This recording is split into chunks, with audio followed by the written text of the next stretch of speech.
As you may or may not know, my wife and I just got back from Vegas. It was a great trip. We ate, we drank, we had a blast. But then we got home and looked at the credit card, and I gotta say, it doesn't matter how much fun you're having, $25 for a drink is a ripoff. Frickin' Vegas. I hate getting ripped off, and so do the lads over at Harry's. They spent years watching the razor blade companies rip people off and said, no more.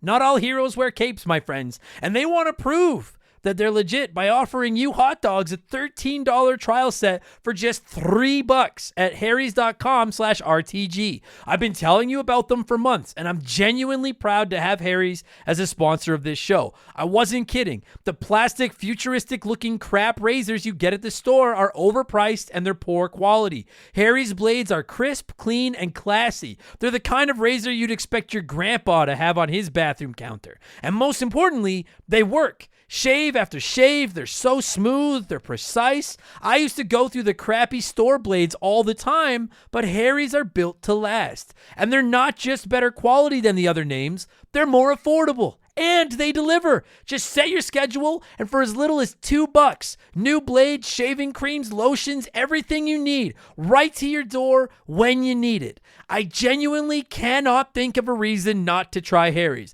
And I'm not just saying this because they're sponsors. They're the best shaving supplies I've ever used. Try them out, and if you're not happy, your shave's on them. And unlike the other subscriptions, they're really easy to cancel if you want to too, which is a nice bonus, but believe me, you're not going to want to cancel. Getting ripped off isn't funny. Switch to Harry's. Get started with a $13 trial set for just $3 at harrys.com/RTG. That's harrys.com/RTG for a $3 trial set.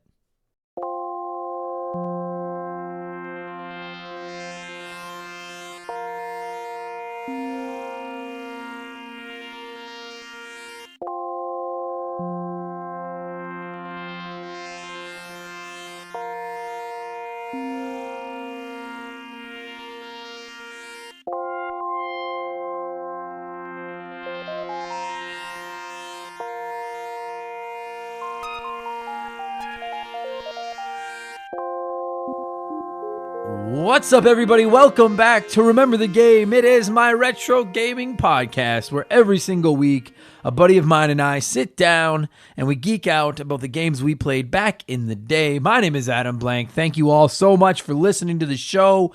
This week it is episode 85.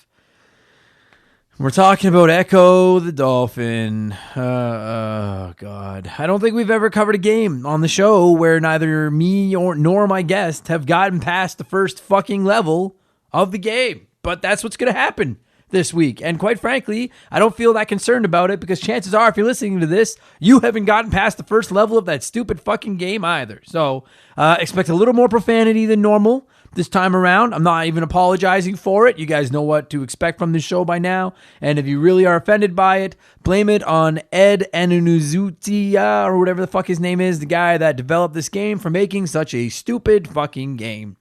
Before I rant, and I'm going to rant, I'm going to talk nice. I've got some fun video game opinions I want to share. I want to talk about some console wars and stupid trolls on Reddit and stuff like that. I also want to I have to talk to you guys quickly about the Patreon, but it's not a total plug. It's good stuff, I promise, including a bigger prize. But if you're not interested in any of that, there'll be a timestamp in the comments or the description box below. Go ahead, click it, check it out, whatever. It'll take you to where I yell about Ecco the Dolphin for half an hour or so.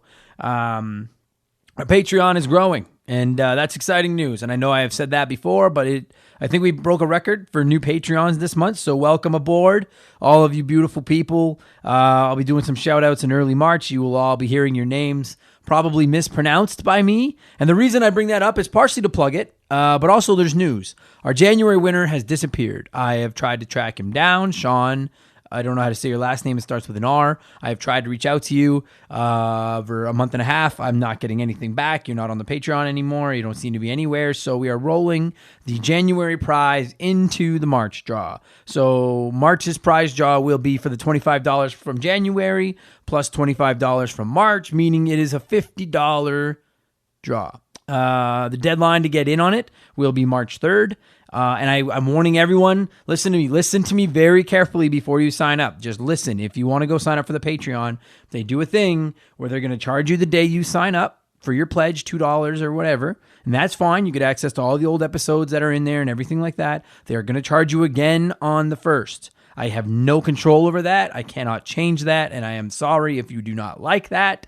So if you don't want to get double charged, sign up on March 1st to March 3rd. If you do get double charged because you signed up in February and then you signed up on March 1st, you will get double the entries into the prize draw, because I always do that for anyone that gets drawn or that gets charged after a month's draw, so that all your money gets into the hat. So March we'll be drawing for $50 instead of the normal 25. And the only reason 25 is the set number is because I give away $5 for every 20 that the podcast makes. So actually, I think we're over 120 now, so it might be a $30. So I don't know. Anyway, it's going to be at least $50 given away in March.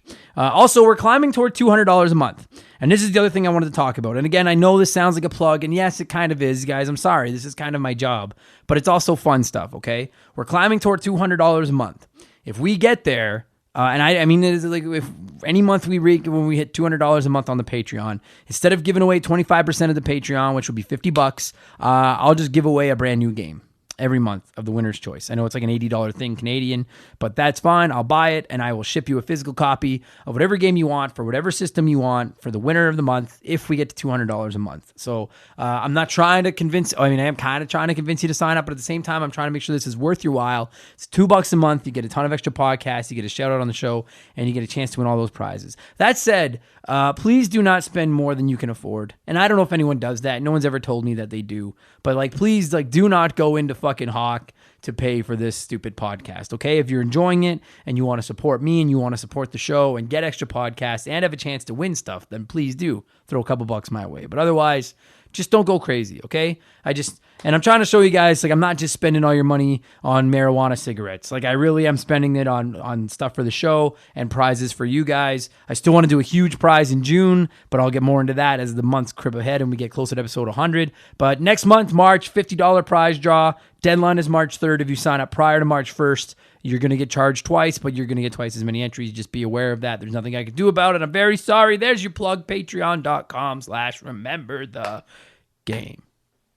Plus, if you sign up over there, you get to talk to me more. I try to interact with everyone on Facebook and Twitter. I definitely slack on the Facebook stuff. I fucking hate Facebook. But I try to interact with everyone. But I do check my Patreon messages every couple days. I write back. I probably have half a dozen conversations going on Patreon right now with just a half a dozen different people from all around the world, just talking about video games, which I think is awesome. And I just quickly want to mention, and I mentioned it on the Patreon exclusive episode, but I forgot to say the actual quote itself.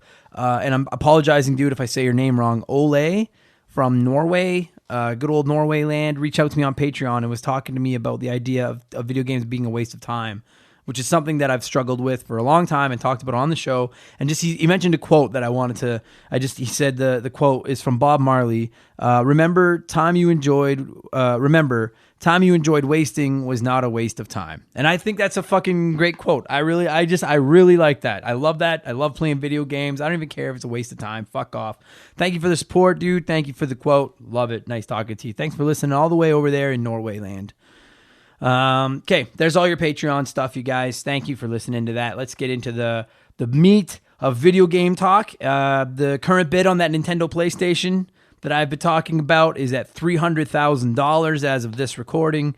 Plus, there's a bunch of extra stuff, so they say it's actually $360,000. And I was reading about it a little bit, and apparently this thing is going to be up till March 6th or something. And the last couple of days, it's going to be a live bid.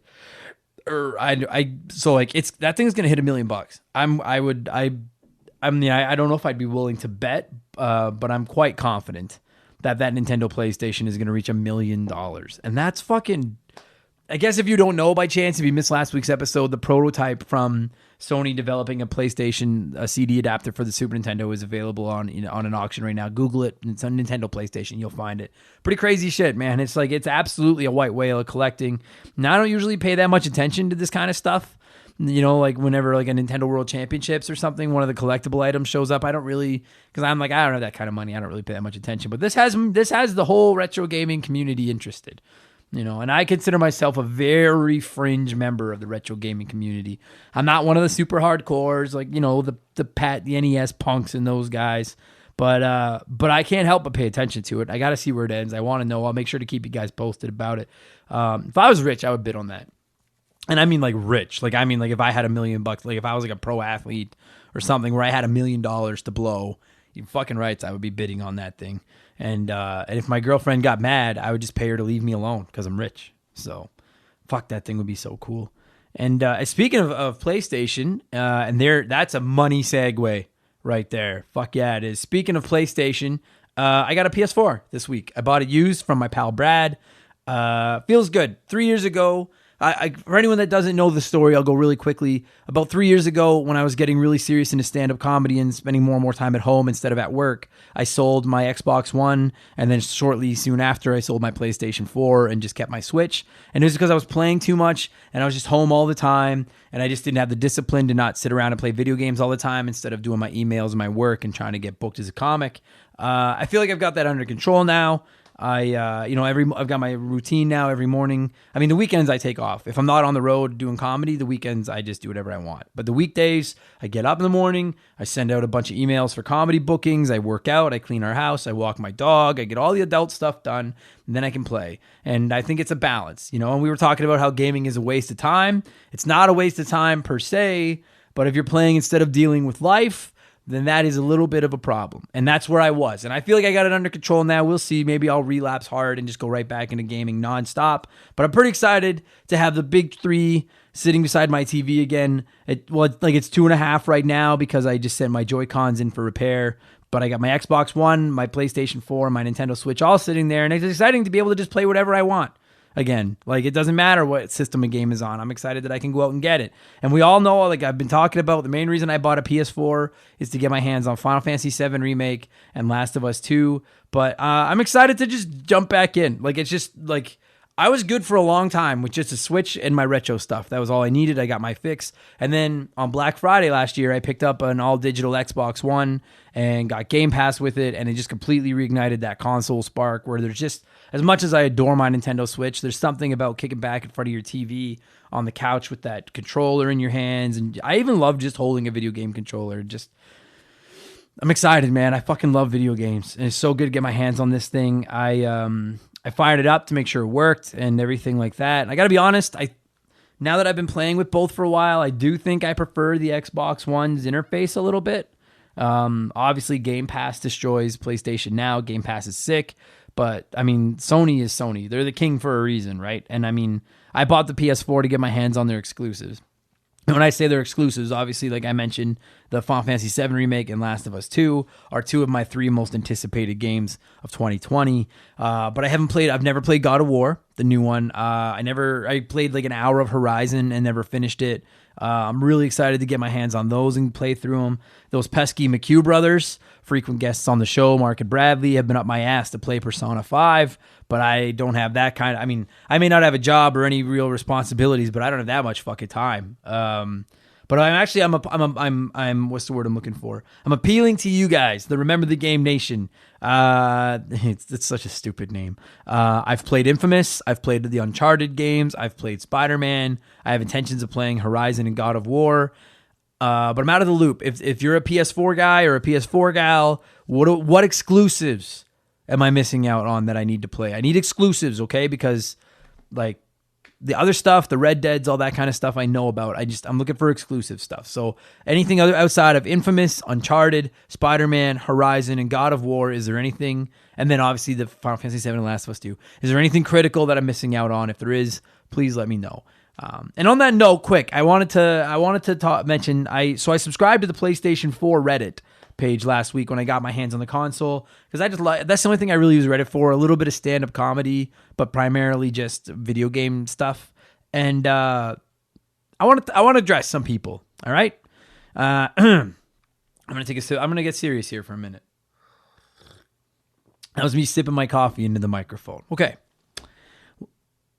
This goes out to all, not just the people on Reddit, but primarily the fucking people on Reddit, okay? When I was a kid, growing up in the 80s and the 90s, particularly the 90s, I was a Nintendo fanboy. The first non-Nintendo system I ever got my hands on was the PlayStation 1.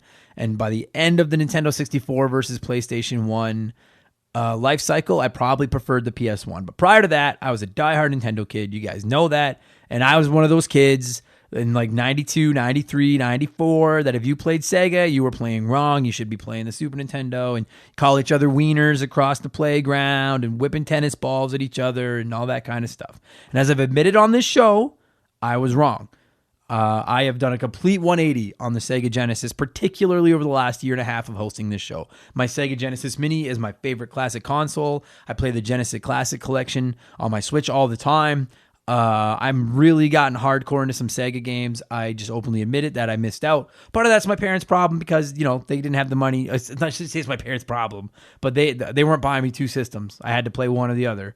You know, but I just, it was stupid. Okay. It's something kids do, and that's fine. When you're a kid, you draw your stupid little lines in the sand and you're on your side of your video game thing or your console or your fucking wrestling promotion or your sports team or whatever. It doesn't matter. Okay. But like as an adult, if you're still acting like that, and there are still fucking adults acting like that, you're stupid. I mean, there's the adults that are like, oh, dude, if you play on Xbox, you're an idiot. If you play on PlayStation, fuck you. People that only play Switch are stupid. You're all incompetent. You're all incompetent, mouth-breathing, nose-picking fucking morons.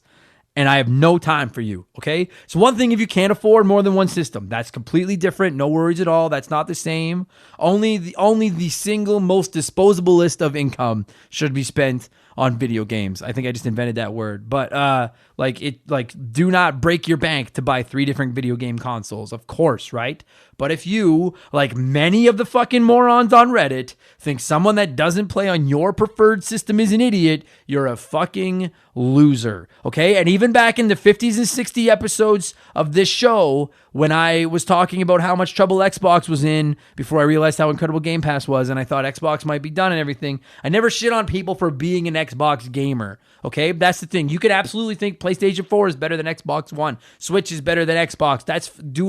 I don't care. Do whatever you want with that. I've got my personal rankings. We all do. That's fine. But to go online and verbally attack somebody because of the system they use, or to go onto the PS4 Reddit and just post shit because you're an Xbox gamer, or vice versa, it is so fucking, and it's not even funny troll. It's just fucking stupid troll, right?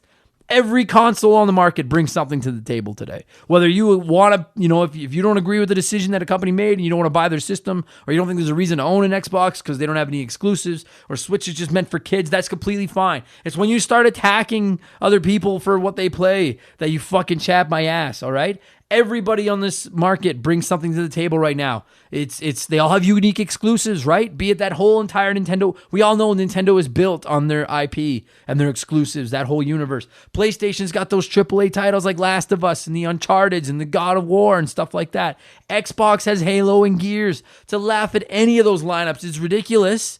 Why would you make fun of any of the, Google Stadia or whatever the fuck it's called. Yeah, laugh at that. We can all make fun of those people. That's fine. But I don't get it.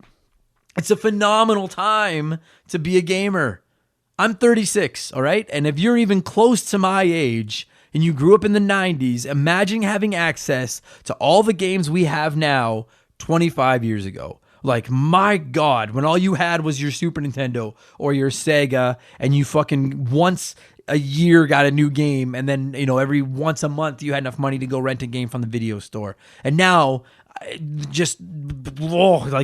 could literally, if I was a kid, my mom and dad, if they had bought me an Xbox, they could have got me Game Pass, and I would have never needed another game for the year, or PlayStation Now, or okay, well, not Nintendo Online because, it's Nintendo, but just, I don't get it. Like, it doesn't matter if you play PlayStation, Switch, Xbox, retro games, even if you're one of those PC geeks. Like, we're all gamers. We all share an insane hobby that's fucking cool to be a part of now for the first time after we were all geeks growing up playing video games. Just shut the fuck up if you don't like what someone else plays.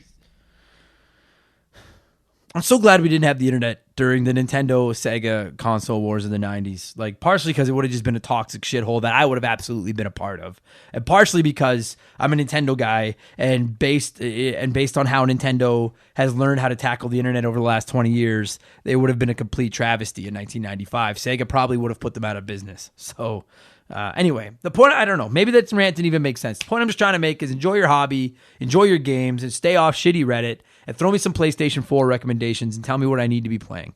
After you listen to me telling you what I have been playing, which is your second money segue of the week. What have I been playing over the last 7 days? I had the weekend off. I got to hang out with my girlfriend and my friends, which was rad. I still got to play a ton of video games. I almost finished Mega Man X3 on the Mega Man X collection, but I gave up because it was too hard, too frustrating. I didn't really care for it. Plus, my Joy-Cons for my Nintendo Switch are in the mail right now, going to Nintendo of Canada out in Vancouver, BC, to hopefully come back fixed. I've also been playing a ton of Halo, the Master Chief Collection.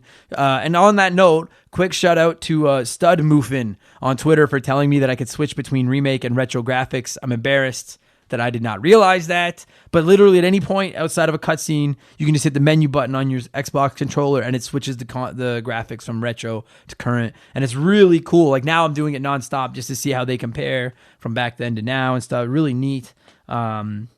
Really enjoy my playthrough of Halo. I'm almost done the original campaign again. Quick side note, because we've already covered Halo on here. The library in the original Halo campaign fucking sucks. I finished it last night.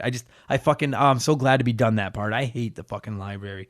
I'm going to try to play through all of them, particularly Halo 2 for a podcast down the road, but I'm really enjoying that. And then I've been playing the shit out of Sonic Mania still. I expected to be done with it. I'm still not done with it. I love that game. Patreons expect an episode on it for March 9th for your game episode next month. I am completely smitten with that game. It's so good. Check it out if you haven't already. And that's what I've been playing this week. That's what I wanted to rant about this week. We're at 19 minutes. I need to shut the fuck up and get to the Ecco profanity. Let's get into the podcast and get into the piece of garbage game that I was playing a few weeks ago, which is Ecco the Stupid Dolphin for the Sega Genesis, Mega Drive, whatever the fuck it's called. Like I mentioned off the top, me nor my guest Andre have finished this game, but it shouldn't matter because you probably haven't either. And it's crazy to me how much of a cult classic this game is considered on the Genesis. Like, I think of it too. Like, when you think of like the Genesis games from back in the day, you think of Sonic, you think of sports games, you think of the Disney games, and then frankly, I think, and I don't think I'm alone in this, a lot of people think of Ecco, you know? And I don't understand why, because it's so fucking hard. I do a little bit of homework in this episode. I look up into the developer a bit. I light him up. I light this game up. I swear a lot. So fair warning. You shouldn't be listening to this with your kids anyways. We're 85 episodes in. You guys know the rules right now. I am going to cue some music. And we are going to talk about Ecco the Dolphin, which originally released in North America, ruining children's lives on July 29th, 1992. Kick back, relax, and enjoy my yelling into the microphone for half an hour. So you guys, here we go. This show is sponsored by BetterHelp. Everyone that listens to this podcast knows about our illustrious CEO, my dog Molly. But the other silent partner behind the scenes is my wife. And let me tell you, my friends, a 17-year relationship with another person that has to talk to and live with you is a lot harder to maintain than one with a dog. We've had our ups and downs, and as you all know, a relationship isn't all sunshine and rainbows. They can be a lot of work. You get out what you put in when it comes to relationships, and talking to a therapist can be a fantastic way to put in some work. They can help you work through your issues, learn to communicate better, and even just provide you with an ear to bend when you need it. I've talked to my therapist about my relationships, especially when it came to my stand-up comedy career and how much I was away from home, and they helped me work on ways to keep my relationship strong even when I was out on the road. It turned out our relationship was actually better when I was out on the road, but that's a story for another day. And I know, right? Therapy. Who has the time these days? BetterHelp hears you, and they're making it easy. Fill out a quick form online, and they'll match you up with a therapist that suits your needs and that'll work around your schedule. You pick the meet times, and you can get your therapy fix from anywhere, over video, phone, or just chat. Become your own soulmate, whether you're looking for one or not. Visit BetterHelp.com/rememberthegame today to get 10% off your first month. That's BetterHelp, HELP.com/rememberthegame.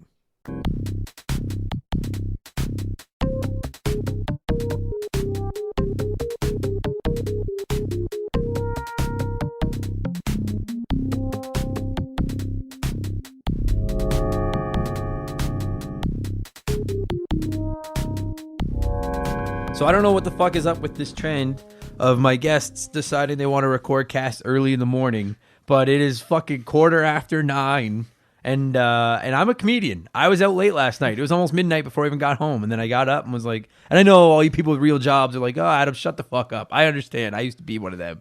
But anyway, I'm half awake. I've had a coffee.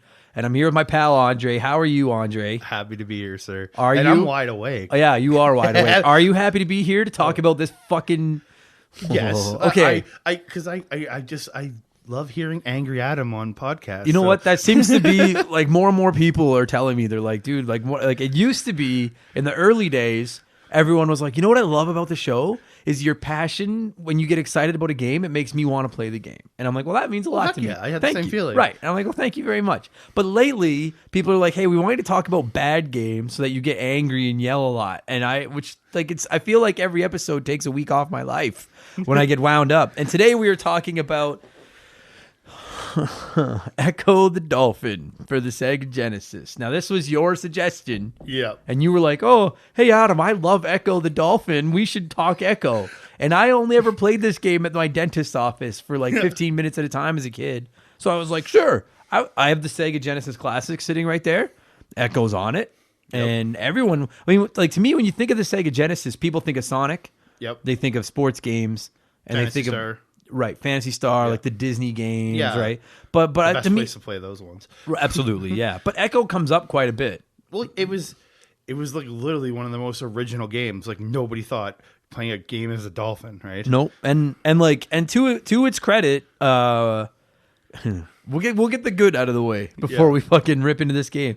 And to its credit, like it looks gorgeous. Oh, it's wonderful. Like you look at it, it's like the coral reefs, the dolphins on and the creatures and all the other creatures as they move, they don't look blocky. They look clean. Like for 16-bit, they look really clean. Absolutely. I mean, I feel like over the last year and a half or so of doing this show, I've really done a 180 on the Sega. I think people would see the like.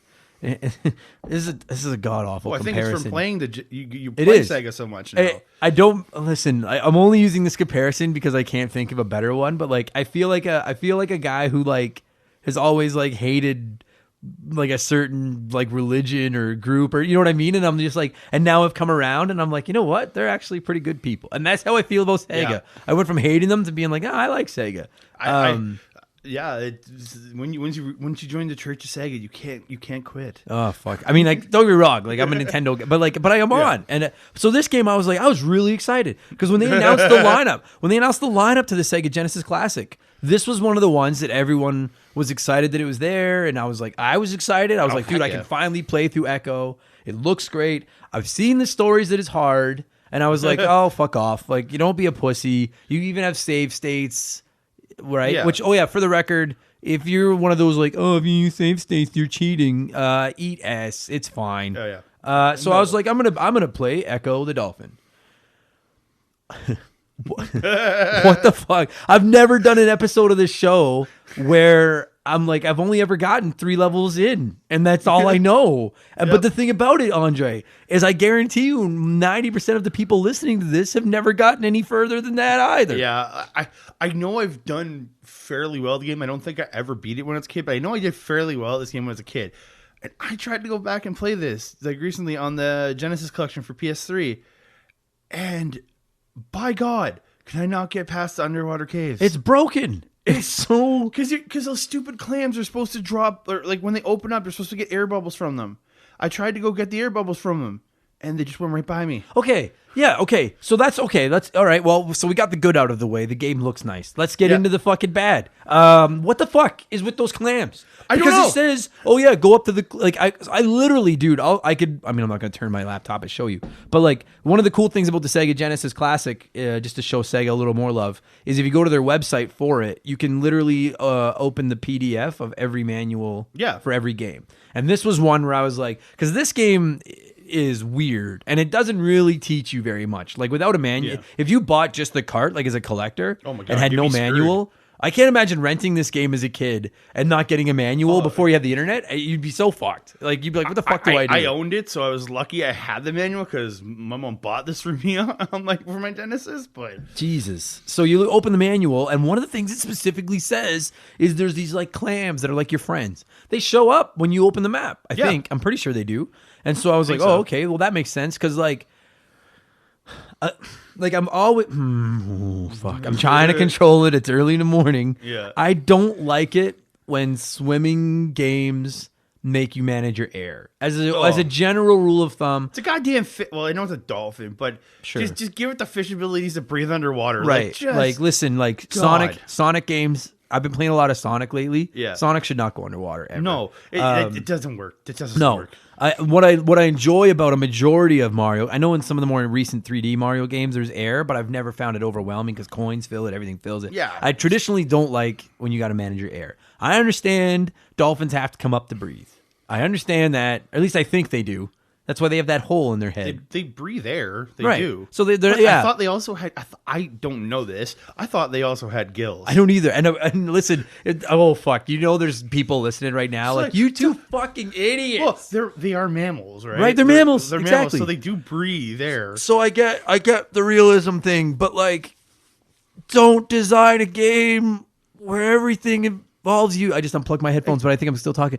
Don't design a game where every single episode you've got to swim deeper and deeper and deeper and deeper into this water, and then the only way to fill it up is to swim back up to the fucking top where you get lost or run into bad guys, and then they drop these fucking clams in, and they're like, oh, hey, if you go visit your friends, the clams, they're going to release air, but they never release air, and when they do, you miss it, and half the time I feel like they just hurt me for some fucking reason. Especially in the underwater levels. There is no access to actual air, so it should be able to go up to a clam and should release a giant air bubble, but there's these tiny little fucking bubbles come up, and you're trying to get them, but then if you don't touch them perfectly, they go right past you. I think I got like one under the three that came out of the one clam, and I was like, I got one box, and then literally as I was trying to get the next clam, that one box that I just got from the last one disappeared. It's so precise. So okay, there's got to be people that have never played this game, so I'm trying to figure out how to even explain. Like, forget them. We'll get into the mechanics first, and then we'll explain the half-assed story because I don't even understand the story. Okay, so for the mechanics, you have two life bars.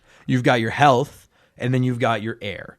And your health you can replenish by eating little fish, and that part makes sense. Yeah, because you don't eating fish. If you don't touch bad guys, you don't lose your health, and then when you do lose your health, it's pretty. I mean, the map will show you where the fish are. It's very easy to go find them. I have zero problem. I mean, I've got a major problem with the difficulty, which we'll get into in a minute. But as far as the management of your health and how you only lose it when you touch bad guys and stuff, I'm totally cool with this. And even once you run out of air, you don't die. You just start to lose health.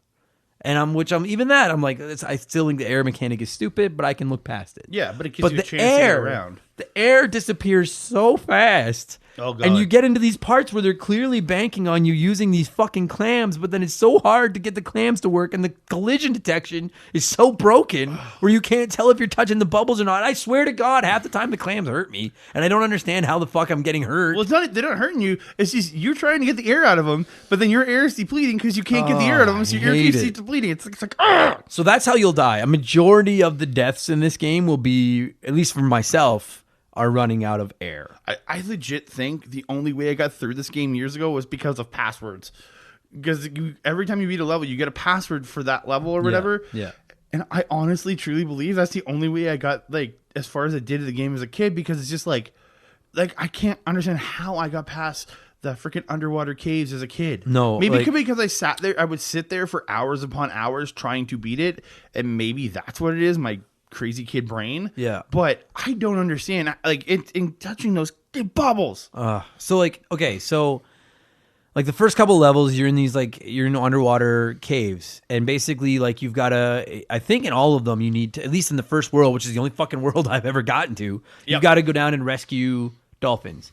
Because like usually there's one at the top, and he's like, my family's gone, and you got to go down and rescue them and bring them back up. And that's fine. And the thing is like, if you took the difficulty of the mechanics and the air and the bad guys and stuff out, and literally just made the difficulty the puzzle aspect of finding the dolphins and bringing them back, even that would be hard, but it would be tolerable. Because even that, it's really an interesting game. You hop in, and it doesn't explain anything. No, it just says to go find the first. Like I think the first one was like go find the big one.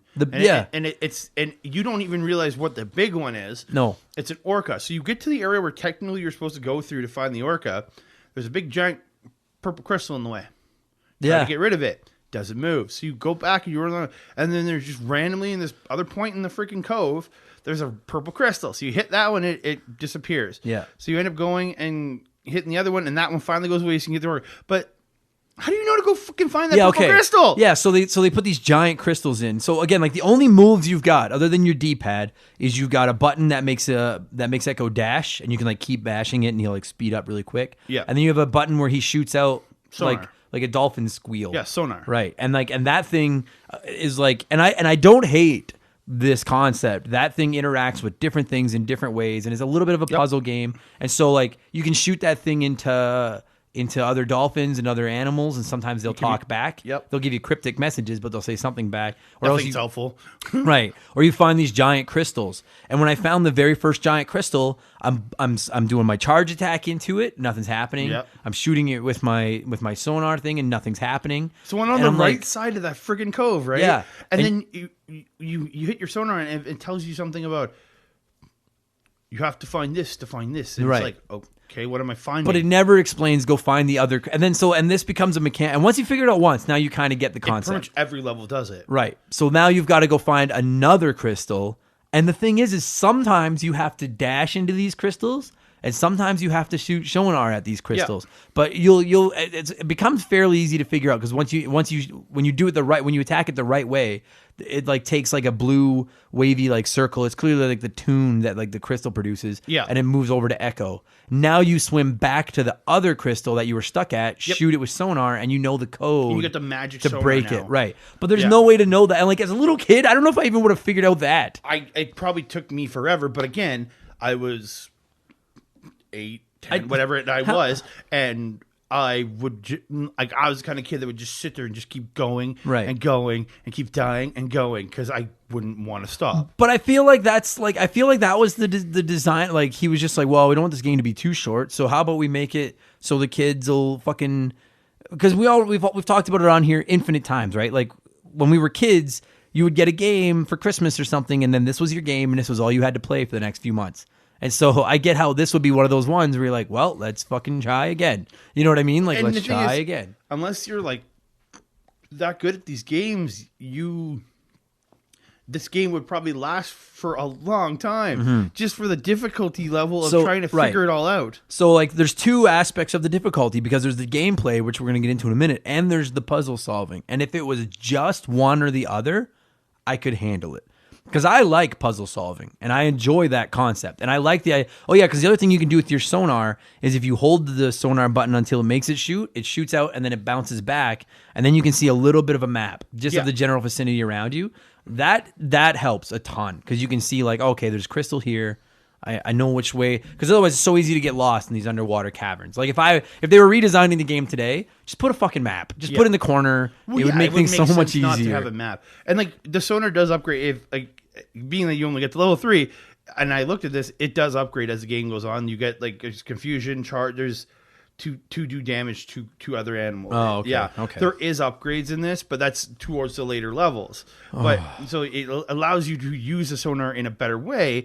But how the fuck do you get there? Okay, yeah. So because if any of you are listening to this and you've never played Ecco and you're like, what the fuck are they talking about? Well, that's basically like, I feel like this has been a very accurate description of what it's like to play this fucking game. You have no idea what's going on. So basically the first level is it tells you got to go find the big thing, the big one or whatever, which is this fucking whale. It makes you do a flip, right? And then that's they right. suck all through something, sucks everything away from you. Right. So then, so I don't even know exactly what the story is, but basically some big alien ship or something sucks everything out of the ocean. And then you get dropped back in by yourself. And to me, and this is near the very beginning of the game, and this is where I love the game because it looks gorgeous and Ecco controls cool when he's trying to do this big flip. And then you land in the water and it's this peaceful, kind of sad, tranquil music and you're all alone in this giant ocean. And I'm like, all right, I can get behind this. I'm like, clearly I've got to go find all the other fish, right? I'm like, or mammal, whatever. And I'm like, dolphins. And I'm like, I could get behind this. Yeah. So then you go to the next world and there's one single dolphin and he's like, you got to help me.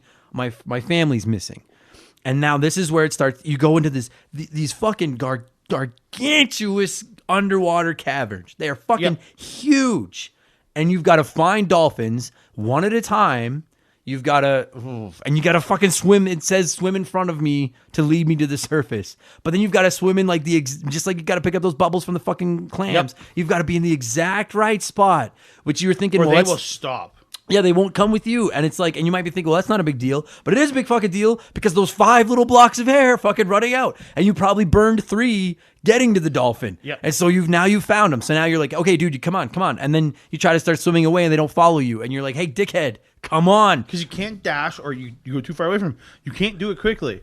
So then you finally get them to follow you. Now you're in a race against the clock with your last couple blocks of air to get back up to the top of the surface. Oh yeah, and by the way, every single bad guy that you grinded through to get to this dolphin is back. And so, and not even the bad guys. Just when you're going through, especially in the underwater caverns, there's these spikes that hang down. So if you just go too close to that spike, it's like another health gone. You're just like, and it just kills you over and over and over. And then so eventually, if you can collect all the dolphins one at a time and lead them back up to the surface, then you beat the level and you can go on to the next. level. Then.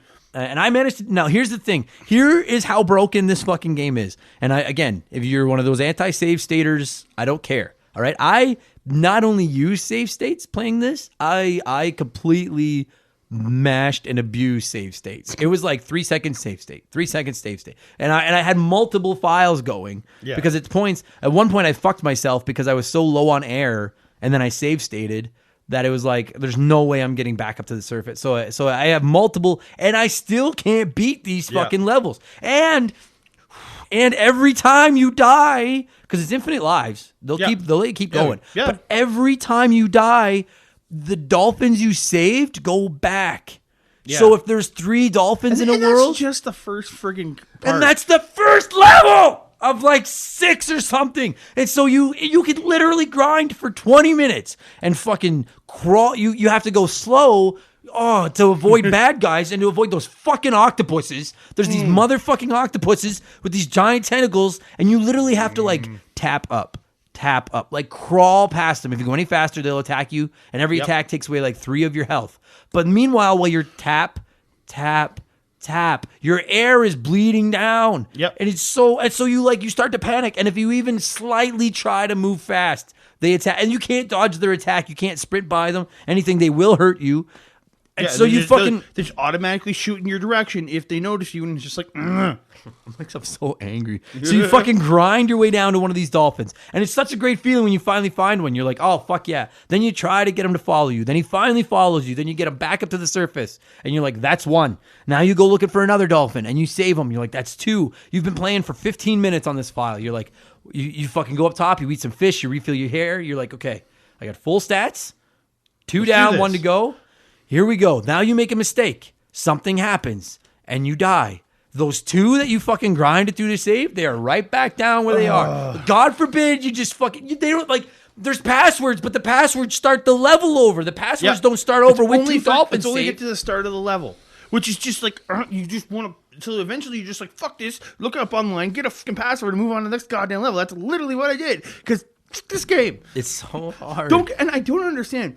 When I was a kid, and before I went back and played it, this play run, I've only ever had good memories of this game. Okay, but the thing is, I don't understand it. As a kid, again, when this is the only game you've got, you know what I mean? Like, it looks great.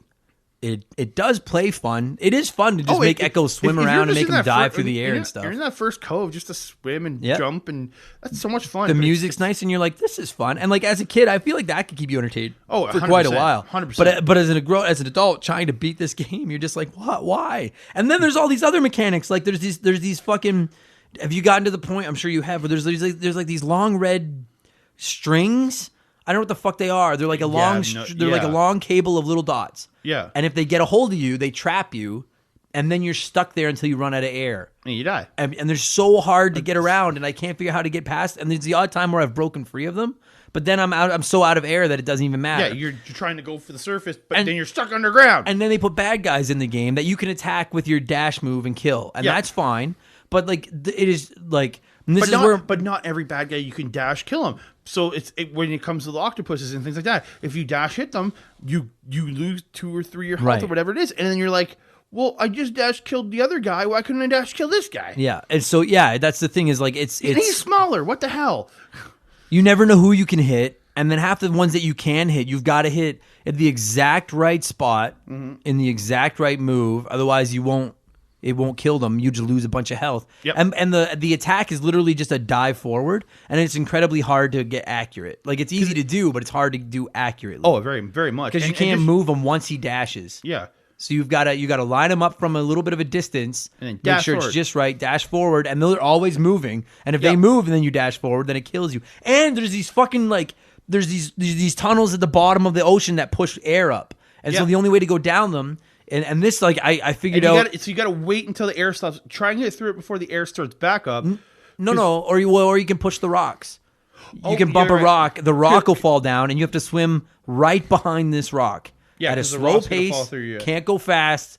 Keep in mind that you're up against the clock because you're going to run out of air, but you can't sprint because if you sprint, you'll go past the rock. Then the air will blow you back up. And it was just you know what this is? And I hate talking about this game on this fucking show because I've swore that game is banned from the show. This is Dark Souls Dolphin. It is fucking slow and monotonous and over and over, and it kills you. And I want to talk more about it, but I can't get any fucking further in it to talk about it. We gotta talk. Like the story is just stupid. I don't even know what the story is. Okay, so I don't remember it clearly from a kid, but I went back and read the story. So you eventually have to go to the city of the lost city of Atlantis. You end up there because you have to find the time machine to go back in time to when Atlantis was real, and you got to fight some people in Atlantis to get back to your regular time, so you can get a portal to space. So that you can go save all your family. That is literally what this story is. Why? Who the fuck came up with this story? Like seriously, right? Like just all it should have been, at least in my okay. Like I mean, I can live with someone trying to do something different, but like, why couldn't it have just been like, oh hey, all of our friends are lost and we have to go save them? But why couldn't it just been that? But then the story is that the space aliens every 300 years need more food, so they warp a vortex to a random planet to take all the living creatures so they can eat them, and so you end up having to say, and then I watched the video of the boss fight. It's literally look like xenomorphs from Aliens. So you're shooting them with your sonar beams. I think it's the death beam or the death sonar or whatever you have by that point, and it's just this big head in the middle, just laughing. It seemed like it was laughing the whole goddamn time. And I'm like, what the fuck is this? I don't remember any of that from when I was a kid. I remember going to Atlantis and that part of stuff, but I do not remember the aliens. Anyone that was like, oh, this game's got to be on the Sega Genesis Classic. We all want to play Echo. Never played Echo, or only ever has the childhood memories like you, where it was just fun to fucking swim around. I was like, oh my god, that was amazing. I was looking for this article and I found it. The game's designer was Ed Annunziata. I don't know how to say his last name. According to Ed, he went out of his way to make the game as bastard hard as possible so that it would be impossible for a child to complete it over the course of a single weekend. Going back to levels he felt were too easy, aka not filled with enough bullshit, to cram in more puzzles and occasional giant seahorses. What a piece of crap. However, after the game was released and reviews began pouring in, Ed realized that perhaps he'd gone a little too far. Yeah, you fucking think? And it became infamous for being that weird dolphin game that nobody except your cousin could figure out how to play. I'm a grown man with when I play it on my Sega Genesis Classic up here in my room, I literally have my laptop 2 inches to my right. I could Google what to do, where to go, how to beat it, and I still can't. Not only can I not beat it, I can't get past the first world with save states and everything. I was the same way. I was Ed. And you know what's really infuriating about it is the game is so good looking and nice, and you want to play it more. We want to play it, but it gets to the point where like, listen, I played bullshit fucking hard games as a kid. Anyone that's ever hell yeah. seen it, like Bart versus the Space Mutants. Oh my God. And I've beaten that game. It's And- not and hard. the- That's not easy. I mean, no, and the only reason I can beat it is because it was the only game I owned. So it was like play it over and over and over and figure it out. grind. This game Yeah. is just, it doesn't work. And I'm telling you, if you've beaten this game, you can write in and you can tell me, but I don't believe you. Like, I'm not going to believe you unless you cheat or you use like a code or passwords. You use the or passwords. something. You use the passwords to get to the end, and then like legitimately watching the video of the xenomorph battle or whatever the hell they are. That didn't seem that hard because all you got to do is turn and use your sonar, and then turn and use your sonar.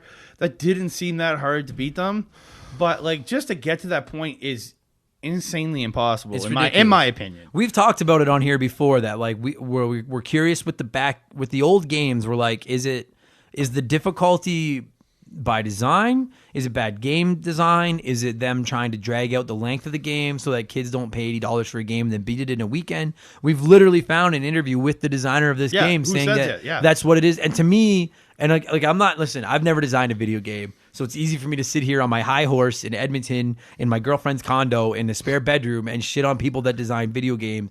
But you're just like, oh, well, maybe my game sucks a little bit. Let's make it really hard so nobody finishes it in a weekend. That's just, and now you took kids' money. You took kids, when you're a kid, you get that one game for Christmas or your birthday. That is like your yeah. most prized possession. Very much, right? yeah. That's your big thing when they're like, hey, you can get one game for Christmas. What game do you want? You go to your Sears wish book and you fucking circled the game you wanted to play. And that was such a huge decision for a kid because you're like, this is the game I'm going to be playing for the next 6 months. And I can't even imagine being one of the kids that fucking got this. This was the game. You were like, I love dolphins. This game looks so nice and cute and fun. Yeah. And you fucking, you cashed in your Christmas gift on Ecco the Dolphin. And I guarantee you there are kids that fucking did that started ripping the wings off of flies and now they're fucking in prison for fucking being mean to dogs or something. And it all started with this game, and it's on the fault of Ed, whatever the fuck your last name is, for designing a shit game that breaks souls, just like it did mine at 36 fucking years old.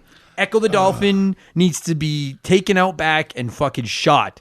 And the fact that this game spawned multiple sequels. 2 Ecco, like the Dolphin sequels, plus a game called Ecco Junior. Yeah, because everybody bought it the first one because they love dolphins. And they saw the cute box art and this cute little dolphin and we're like, oh, that would be, and like if you're a parent, you're like, yeah, I'll buy my kid that. I'm not buying my kid fucking Mortal Kombat, but I'll buy my kid Ecco the Dolphin without knowing that Ecco the Dolphin's gonna warp his fucking mind infinitely harder than Street Fighter or Mortal Kombat is. Yep.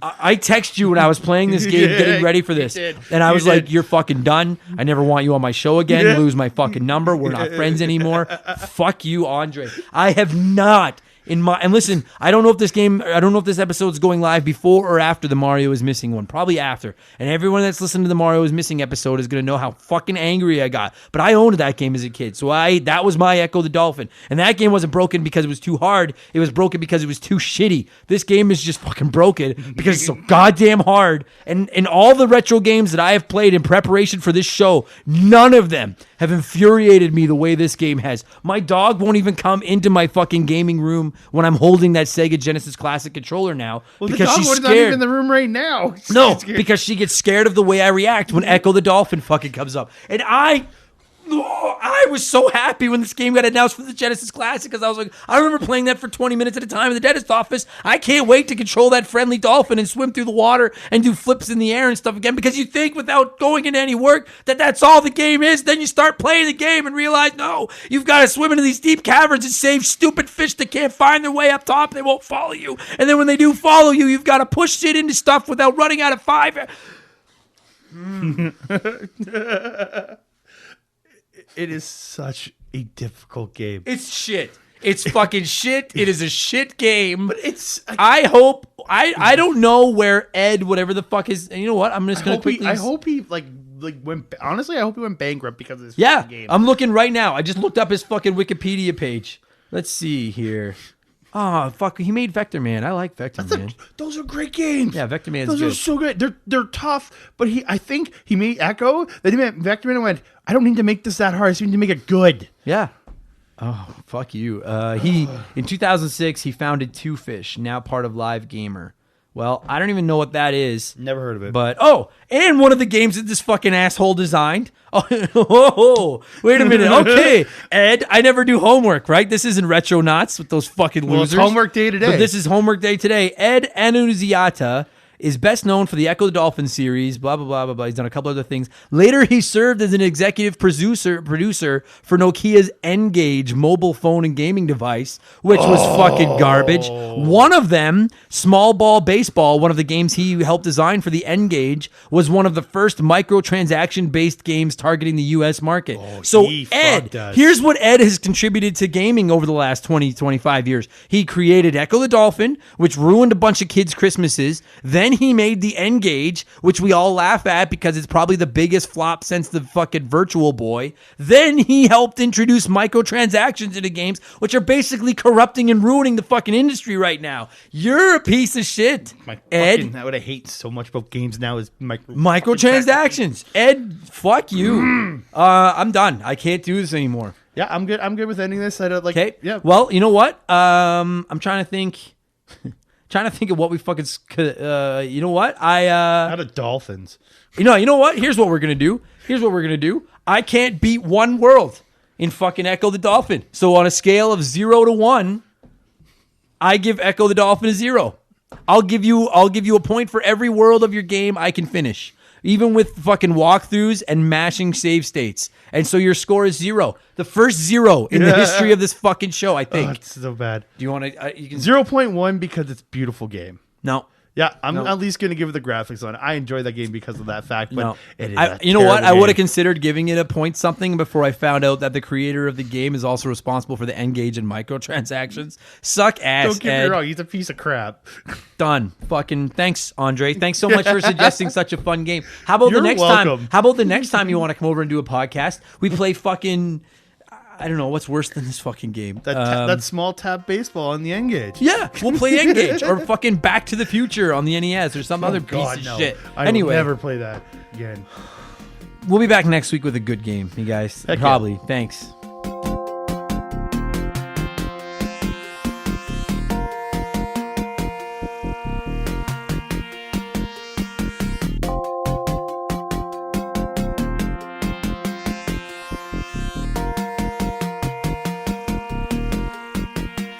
And that's going to do it for this week's episode. Andre, thank you for coming over and talking Ecco with me, but fuck you for suggesting that I play through Ecco the Dolphin. My hair's already gray enough, and you have added to that problem substantially. And all of you people for listening to the show, thank you so much. Reach out to me with your PlayStation 4 exclusive recommendations, anything I need to be playing that maybe I've forgotten about. I need to know them. And just, again, I'm sorry to plug it one more time. It's my job. Just remember, patreon.com/rememberthegame. It's $2 a month. Sign up after March 1st or you're going to get double charged, but you will get double entries. We're giving away a $50 gift card in March because nobody claimed the prize in January, all right? Thanks for listening, you guys. Thank you for supporting the show. Let's keep this thing growing. Leave us a good review if you can. Yell at me on Twitter and Instagram at Remember the Game. I'll yell at you back, and I will talk to you again in 7 days with episode 86 of Remember the Game. And it probably will be a better game than Ecco the fucking Dolphin. Take it easy, you guys. Cheers.